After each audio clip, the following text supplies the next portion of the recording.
Lloyd Vehicle Consulting, not sponsored by Lancaster Insurance.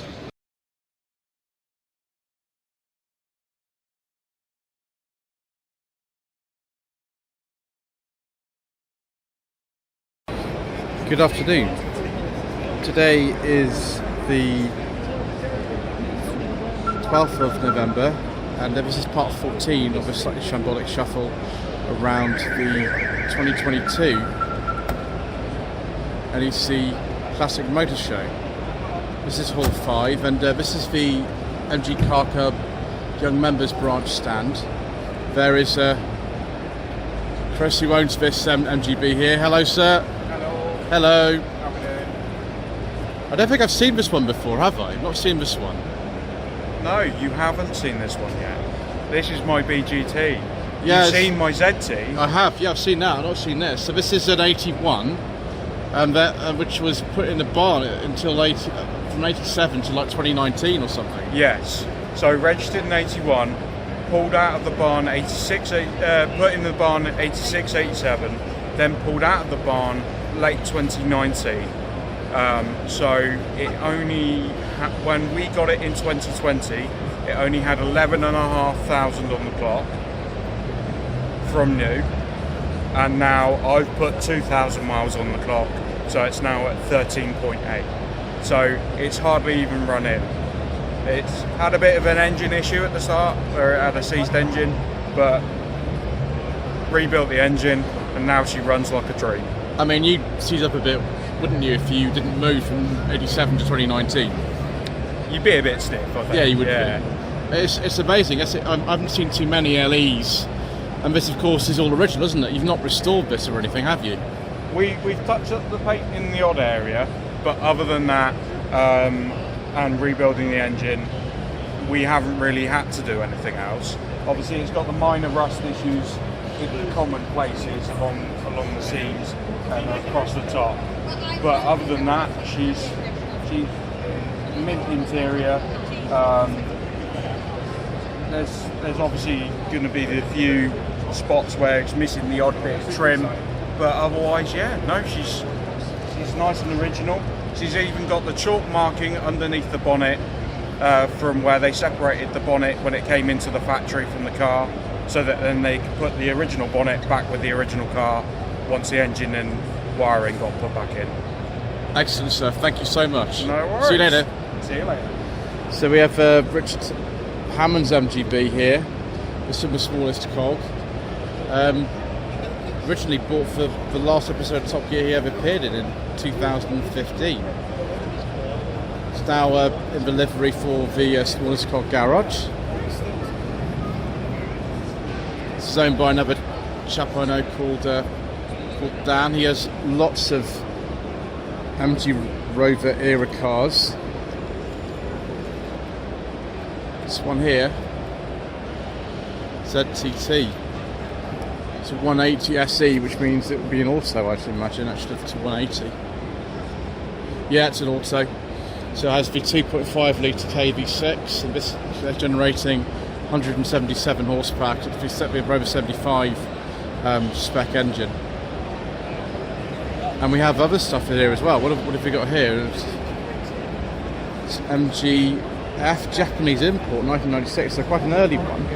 They love them in Japan. In fact, one of the reasons why MG got back into making sports cars was because the Japanese market for some of the RV8 was quite strong. We've got another one here. This is a TF135 in celestial blue in a monogram colour. And there is back is Captain Reed in a little conversation there. At some point we'll get the MGB on the channel viewers, but maybe it'll be next year or something now, I'm not sure. I'll have to keep asking. Right, 68, 69 MGB here. I think there's quite a few MGBs around. There's so many of them actually. It's one of the most popular classic cars you can imagine in this country. 73 MG Midget. I've driven a Midget. It was a little bit earlier than this one. It was 68, the one I drove. It's actually on display in this building as well. It's in one of the other halls, and I have seen that actually so far on my shambolic shuffling around. So next we have Scott from DMGRS's MGZS 180 in This colour is called Monogram Atmosphere. Is this colour? I see he's actually got ready for the show. When I visited DMGRS, where Scott works, last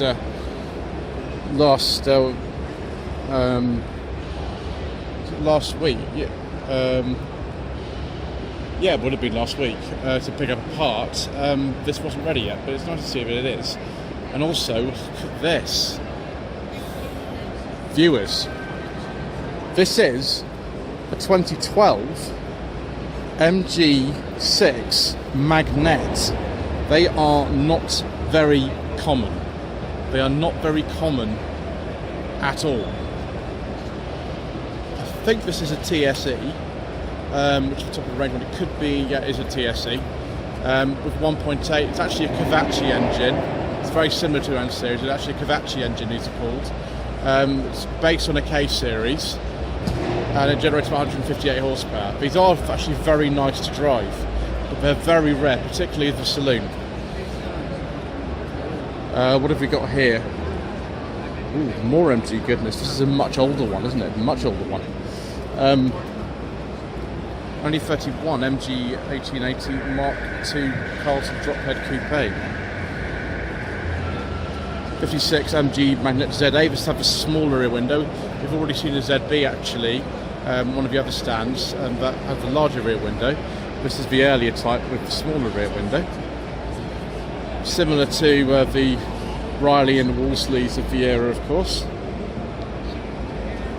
And another very nice BGT. Is this blaze red, viewers? Ooh, it's got a beige leather interior and a little friend in there as well.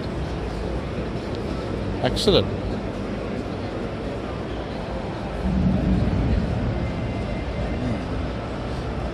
Right, we might just pass by some standard Triumph stands, or so it's Club Triumph, and this one's the TR Drivers Group. Let's be going for the TR7s this time. It's a late TR7 actually on a W.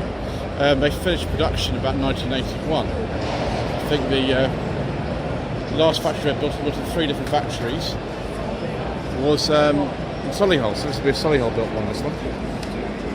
So first was Speke in Liverpool, then Canley closed, and then they made them in Solihull at the end. Another late one here, 81, 82 registration.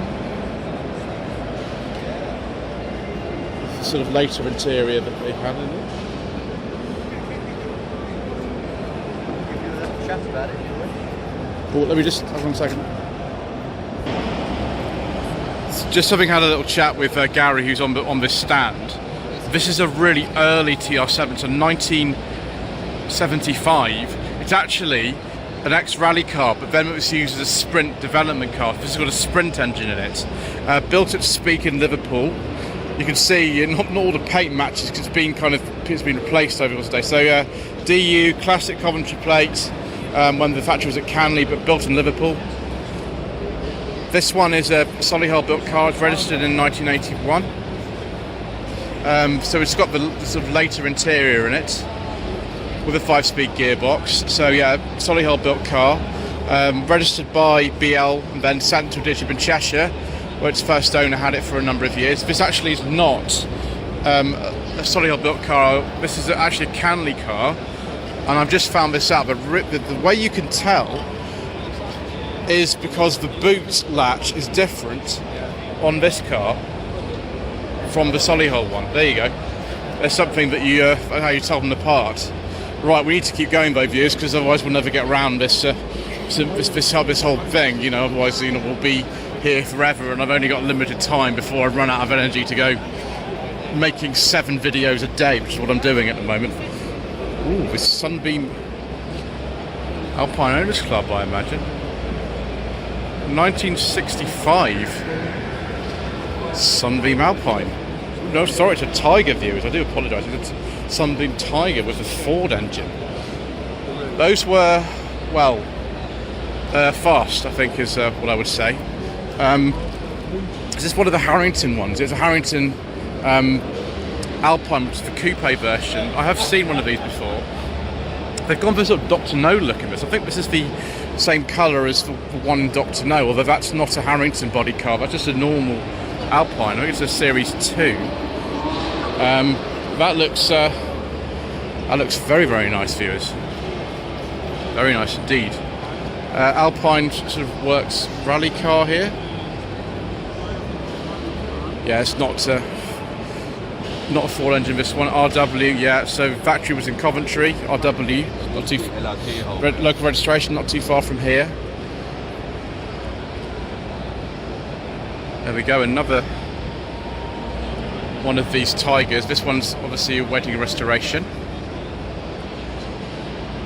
Another very, very nippy one here as well. That looks very nippy indeed. Oh yes, another Tiger. This one's a coupe.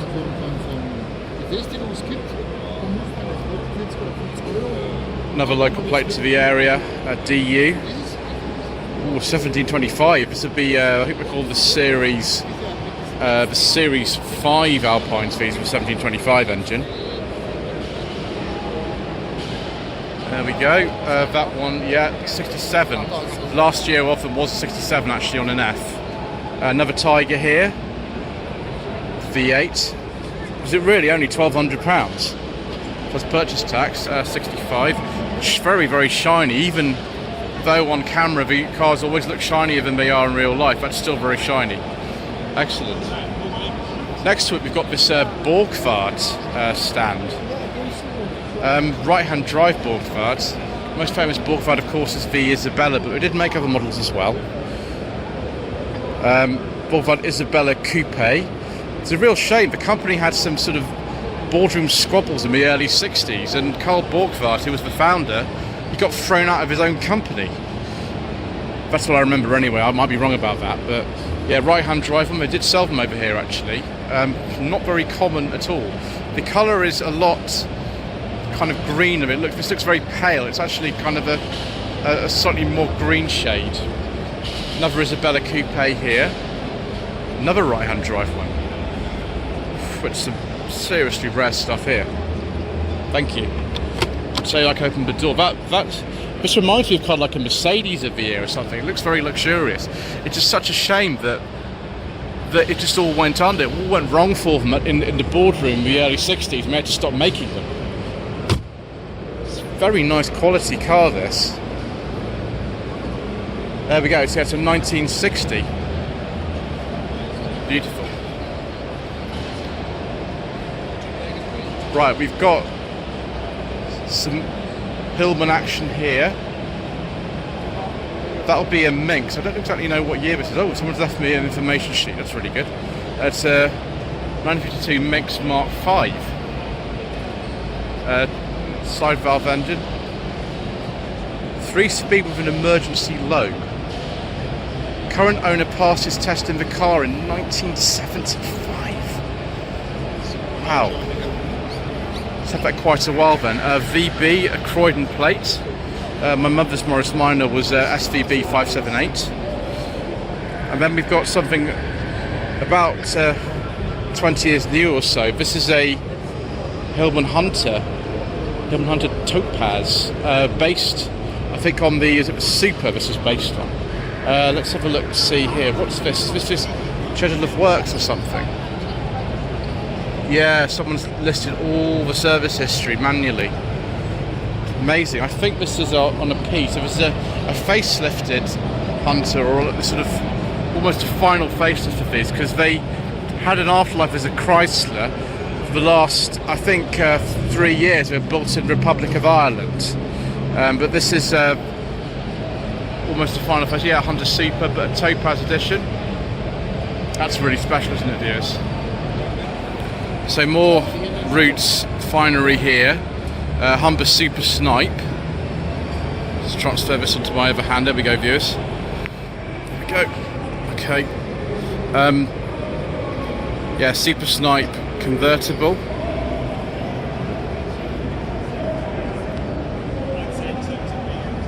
You are a busy man. Travel by Pullman. Yes, if I could travel by Pullman, I'd be enjoying it as well.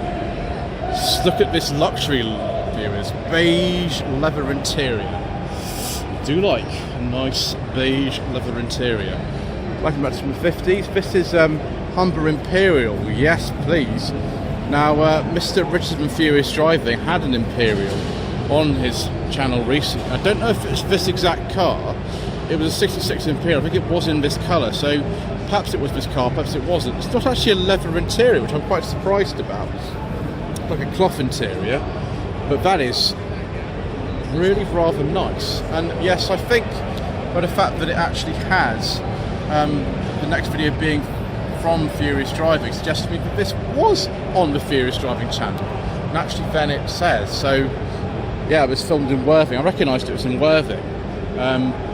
You know, I actually watched that video a few months ago. So we'll have a look at some other lovely roots cars here. Humber Hawk, which was the cheapest Humber I think at the time. It certainly was until discontinuation came in '67, and then the only Humber that they were making was the Sceptre, which is based on that Hillman Hunter that I just saw there. The Super Snipe is the sort of slightly posher one, so Hawk, Super Snipe, Imperial was the way that it went. And that is, well, it's very nice, viewers, indeed. It's very comfortable in the back of there. And we've got some more sort of roots related stuff here. Clan Crusader, 1972-73 registration, sort of based on Hillman Imp bits. Hillman Imp engine and things like that. There we go. It's actually, the colour looks completely weird here. It's yellow, but in this video it looks orange. It's very strange. And a lot of cars, when you have indoor lighting, they look a completely different colour on video from what they are in real life. Sunbeam Talbots. Excellent. What have we got here? Information sheets aplenty too, that's very good. 1947 Sunbeam Talbot Sports Tourer. Before I think they were with roots. Is this one that was built in North Kensington? No, maybe. So it's a 1939 Sunbeam Talbot 3-litre saloon. Excellent. Very luxurious and elegant cars, aren't they? Very nice. And then we got Singer, another former Roots mark. These are all sort of earlier Singers though. We've got 1932 Singer 9 Special Sports. 1934 Singer 9 Sports 4-seater. 1936 Singer 9 Le Mans Special Speed, registered I think in Southampton CG back in the day. 1934 Singer 9 Le Mans here. Now, years and years ago, a friend of mine called Jim, his family used to own one of these. It was the sister car to this actual car. This is KV9244, I think it was KV9245. And yeah, this one is not the same as the one with my friend though, but actually his was cosmetic a little bit sort of less patina than this one. I can't remember where that is. I helped him sell it years ago, about 2006 I think we sold it. It's not that one. 1932 Singer 9 Sports 4-seater. And then 1934 Singer 9 Le Mans, another one of these. Gosh, they're everywhere, aren't they? So, Great British Car Journey here. I went up there end of last year to film with some of their cars. This is a little selection of the stuff they've got. They've got, as you can see here, 38 cars you can drive on their fleet. Just been speaking to a gentleman by the name of Steve over there about coming up and doing some more. So I look forward to come and do some more, maybe in the new year. It's maybe a bit late in the year now for me to get up there before it ends, before Christmas. But we'll see what we can do. And that 67, 1939, 67, 928. They've got quite a few Austin 7s there actually. It's in the first part of the museum you come to, and a 25/7 Chummy Jumbo edition. Excellent. So yeah, I've got one of the details at British Car Journey now. So, and there's the actual Astra that I drove back in December last year. There it is. That's the actual one I drove, which was pretty good. That's also appeared on the I Drive Classic channel. Vodafone Automotive. That's interesting. I didn't realise they did the service at there. Let's just go this way and have a look at what we've got.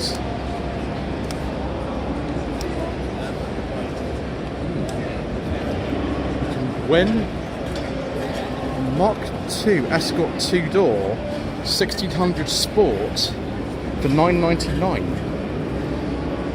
Excellent, viewers. That's in very nice condition as well. So yeah, it's about 79. So very late in Mark II production, 7980. Don't know what sort of buggy kit this is. There's so many of these. Obviously based on a Beetle from 1967.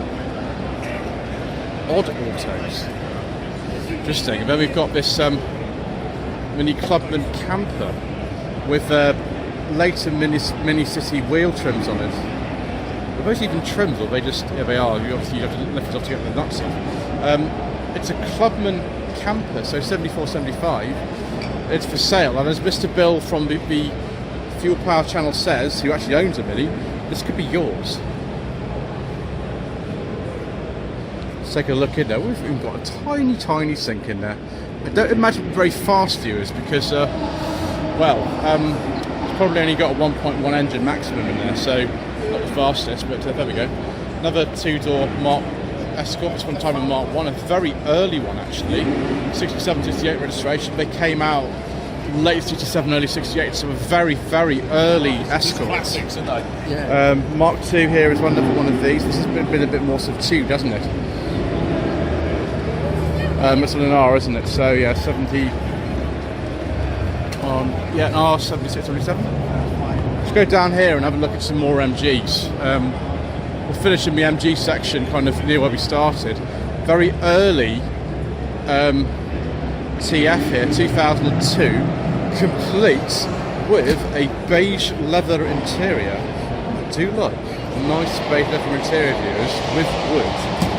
That'll be a Sporting Bear section down there, viewers. In fact, here is another Sporting Bear here. That's a very early MGF. It's been one of the absolute first. I think these were the sort of press sort of registrations, NSAC, and it says here it's originally registered to the Rover Group, so it's a very early one. In contrast, this is a really late one. This is a continuation car that was made under Nanjing Automotive in 2009. The problem is that you could buy a TF like that one at the time that these came out. So because it was, I don't know, £18,000 or something, when it was maybe like 5, 6 for the earlier TF, it was quite difficult to sell. But they had the N series rather than the K series, and they were quite remarkable. This is an 85th anniversary edition, and that's a very nice interior. I didn't realise they came with this colour interior. That's amazing. And then we've got looks very much like a ZS 180. Yes, it is. And actually, this is Monogram Lagoon, 4 of 6 built. Owned in the Bristol area, 2004. So a very late pre-facelift one of these, and sensibly some parking sensors on there, because rear visibility on those without spoiler is it's tricky. I don't know exactly what year. This is probably a 2004. Because this is a pre-facelift. And tribute to Jack. There he is. He was like he's happy, and someone's a tribute to him. But is that a monogram colour on that? Ooh. So careful here, viewers. We need to be a bit careful that this has actually got a petrol engine in it. Well, it's a 190, yes it will do. I have driven a 190, viewers. I drove it on No Budget Reviews. I think it was the sort of second car I drove on No Budget Reviews back in the day, which was a long time ago, 2019. And here we have some MG X Power SVs. These are only made from 2003 to 2005. They made around 100 of them from memory.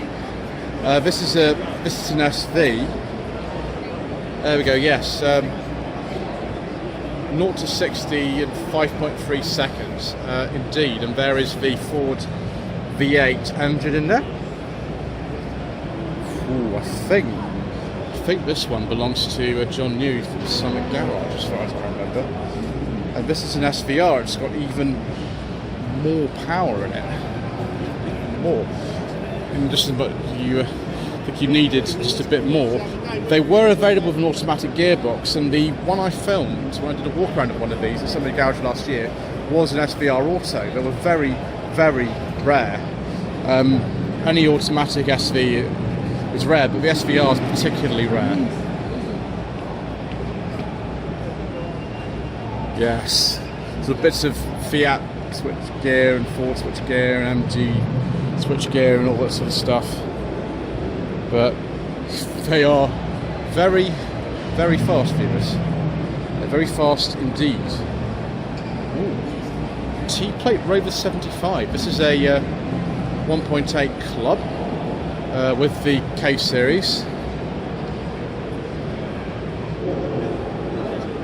This is the ZTT 190 Plus. This is the specification that I actually drove back in 2004. That car, unfortunately, is no longer on the road. It's kind of had some problems, and it's going to be parted up, unfortunately. But my 45 V6 is still going. That one, unfortunately, we can't film this because we don't talk about diesels on this channel, as you must be warned at the beginning of the video. Ooh. Triumph TR6 with beige leather interior. I don't mind if I do, viewers. Very nice. Dark green. Ideal specification if I were to have a TR6. It would look just like that. Triumph TR5 with the Lucas injection. Not the most trouble-free engine setup in the world, but never mind. This car looks far more yellow than it does on camera. This looks almost like sort of cream. It's actually yellow. TR8. This one is a Solihull built car. It's 1980. There you go. NWK. Local plate to the area. Look at this. It's a very nice TR7 today, viewers, I must say. Some very nice ones. And another TR here. It's just a TR2, viewers. Gosh, it's a bit loud, isn't it? Sorry about that. TR2. PKV, dead giveaway, longitude plate. Works around in the car from Le Mans in 1955. What about this one? Oh, the TS2. It's the TR2 prototype. I think we've seen this before, actually, viewers. There we go. Excellent.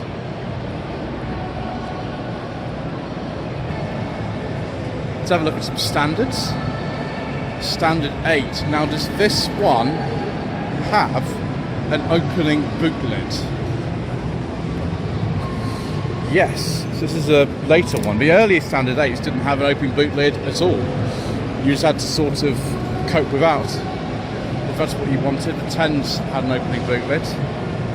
And we got Vanguard Vignale. Well, this is actually sale, this one. That's interesting. £10,000. Mr. Bill from the Fuel Power Channel says this could be yours. It's a 59. The standard name disappeared in 1963 with the arrival of Triumph 2000 that replaced those. Much earlier standard. I don't know what actually that is. I think these were the standard 10 companion. I think the estate cars are called that. Very much like an Austin A35, really. They were launched around the same time and very much competed with each other. There we go. Yeah, test certificate from back in the day. There we go, 1956. Let's have a look at some Hillman imps and people I've added, then we can call it a day for the day. So 1966 Hillman imp Mark II with some stalks of confusion in there for all sorts of multifunctional things. Opening rear window, very clever. Later Imp Sports here, 68-69 on G. That's what Imp Super, sorry I do apologise, not Imp Sport, but were Imp Sports available as well. 69 Super Imp. There we go. And then 65 Hillman Imp Rally Imp. That looks suspiciously like Root's competition car. HP commentary plate, dead giveaway. It's a great car. Why? Yes, it probably is. I would like to try an Imp at some point in my life. I can't remember if Great British Car Journey if we've still got one available. But this, yes, that's a really, really late one. This is right at the end. This is the sort of last of the line of the Imp Caledonian. Built in 75, registered in 76.